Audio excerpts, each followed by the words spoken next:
What's up YouTube, this is Siren Frost, and today I'm doing an update video of my deck profile of my Shadow Paladins. I think the last deck profile update I did was Shadow Paladins, my Shadow Paladins with Claret, Sword, and Fianna.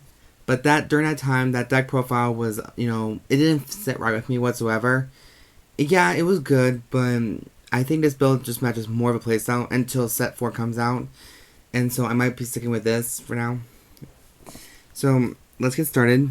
My starting Vanguard, I decided to do the almost unthinkable thing ever and play this damn card. Creeping Dark Goat. He's basically your grade 3 searcher for Shadow Paladins. All you do is just count. For most of you who do know what he does, then I'm not going to say that much, but in case some people don't know him, you Counterblast 1, you move him to his soul, and you check your top 5 cards on top of your deck, and basically search for a grade 3 Shadow Paladin, and add it straight to your hand. So that's all he kind of does. I mean, David and Lear are two different things. Starting Vanguards, I kind of keep it that way.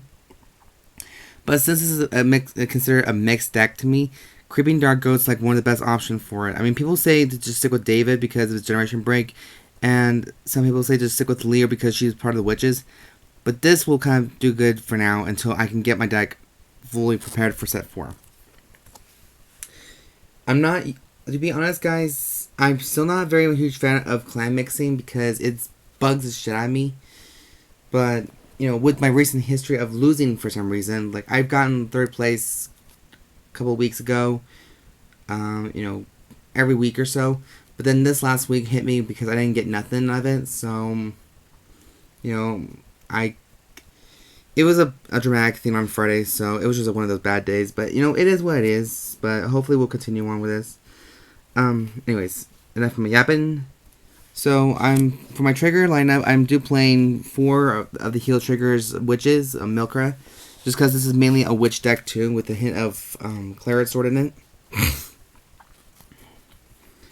And then I'm also writing 4 draw triggers because of his ability. Howl Owl's skill is that you put him in the soul and you choose one of your Shadow Paladin units and it gets plus 3,000, 3k into the end of the turn. And plus it adds a little bit more soul charge towards Aurageyser or skills. Hold on, I'm sorry. I had maybe a little too much Pinnacle today. And then I'm playing 8 crits, 4 Black Witch, 4 Black Crow Witches Ainay's, and 4 Witch of Black Doves Goewin. Her skill is as long as your Vanguard has Witch in her name is in Legion, you can activate her skill. You can put her on top of your deck, and if your opponent has 2 or more grade 0s, this unit lets your opponent's Vanguard loses 5k power in the end of turn. So that's why these are very handy cards now. I love how witches get more support because now they're actually getting a little bit more competitive, in my opinion. Like they can be very competitive, but at the same time, people are still saying that they're just a fun deck to play. That's not 100% true. You just gotta know how to make the deck work. Sorry, I've been sick too. So my grade 1s are 4 copies of Witch of Precious Stones Dana. When she's called to the Vanguard circle, as long as your Vanguard has Witch in her name, you can Soul Blast 1 and choose one of your opponent's Vanguards, and it has to be switched with a grade 0 from your drop zone. So this actually weakens your opponent's defenses from your interceptors or grade hires. I also played 4 copies of Cherishing Night brawn because this is a Claret Sword and Stride build, so you need more strides if possible. And she lets you search out 1 copy of Claret Sword Dragon from your deck to your hand, as long as you reveal your opponent a grade 3 and discard it. And plus, she does count as 2 strides, so that helps you a crap ton in strides. I'm also playing the new 4 copies of Karma Collector, the G Perfect card. I love this card, because it allows you to counter charge as well. That's the new mechanic called countercharging, so that's just another new terminology for that.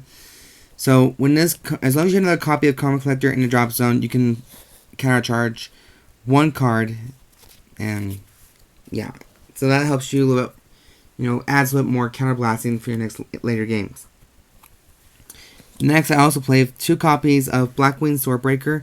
When she is called to the rearguard circle, Soul Blast 1, and you can draw a free card. And it's best to have a best hand advantage than no hand at all. Because lately I've been losing a lot of hand lately, so whoopsie. For grade 2s, I played 4 copies of Witch Reality Femme. She's basically a 12k attacker and your Legion mate for Fianna. And, you know, I'm not gonna lie, guys. I do miss playing witches because they were actually a fun deck for me. And it did win me at least one first place at least a while back. So, I actually don't know why I stopped playing them. They are, like, a very beautiful creatures. And I've been spending a lot of money on these guys. So, I don't know why I did that. But, yeah. So, anyway, she's your 12k attacker. And then I play 4 copies of Inspection Witch Deirdre. I am just letting everyone know that I'm not playing Ria's in this deck because she's just, you know, not really that good as people think it is. She is best for later games, but the main boss I will keep forever saying is Fianna. Ria's is not the boss monster. Fianna is. Fianna is the avatar to Rati Kurdi, and it's going to stay that way. Believe it or not. Anyways, she does basically the same thing as Dana does, so nothing much to say. But she has more power, and she's an interceptor, so that's awesome. Next, I played 3 copies of Scornful Night Gyva.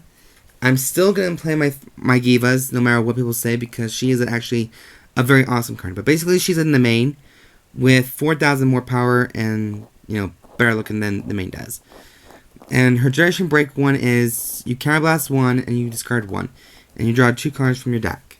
So she does have that, you know, basic the main skill, but she has a better Hell Armor than the main does. So now finally for grade 3s, I play my 4 copies of Mesmerizing Witch Fianna, or what I like to call her, Witch of Enchantment Fianna, because Fianna is just really is a boss monster in witches. Believe it or not, she is. Now, for most of you who are familiar with her skill, okay, we skipped the first one, then there's like 3 active abilities here. So let's go for the second one. Counterblast 2, when this card is Legion, you can choose the top Counterblast 2 and choose 2 of your opponent's rear guards, up to 2 rear guards, and you can select, and they have to check the top 10 cards of their deck to search for 2 grade 0s and switch them. And also, for a third ability, as long as you have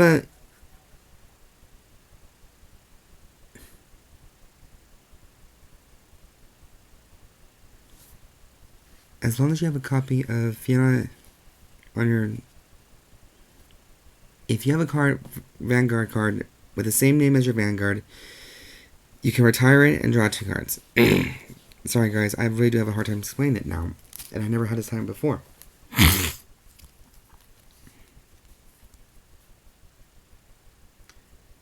And then finally we have another boss monster named Clarence Dragon. He's a stride force. So with his stride skill, you can Counterblast 1 and you search your deck for a grade 1 Shadow Paladin and Superior Calling, and it gets plus 2k. Its Duration Break 2 is retire 2 of your own rear guards, and it gets 10,000 power and plus 1 critical until the end of the turn. So that to me is actually a good card.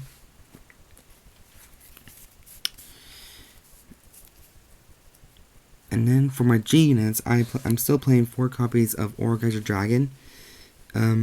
His skill is you Counterblast 1, Soul Blast 1, Personal Blast 1, and you destroy up to 2 of your rear guards. And then you look at the top 2 cards of your deck, and if either one of them is a grade 1 or less, it gets plus 5,000, and they can be added to your hand. So that's why he's a very awesome card. And once Aurageyser Damned comes out, he's going to become very useful at 4. So, like I said, once GB4 comes out, there will be a brand new deck profile with the Shadow Paladins, and it'll be awesome.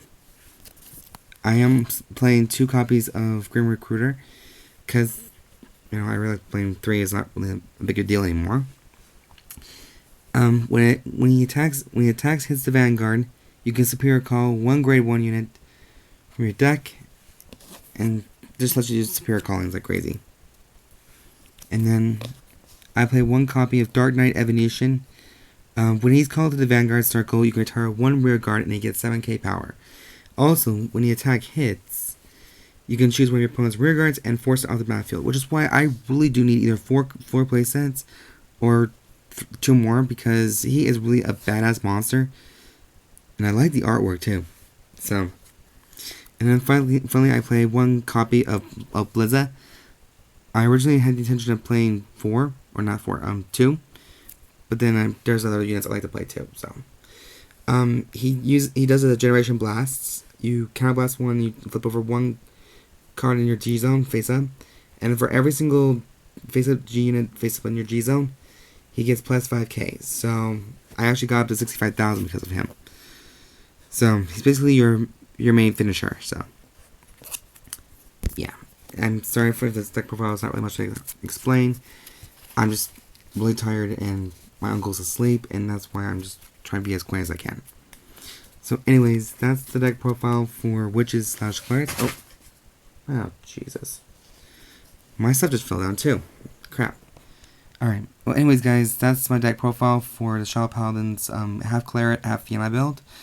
I hope you guys like it, and if you guys have any questions, feel free to leave a comment down below. And this is Siren Frost, and I'll talk to you guys later, and don't forget to subscribe, like this video, thumbs up for it, and rate, comment, and all that good stuff. Anyways, see you guys next time.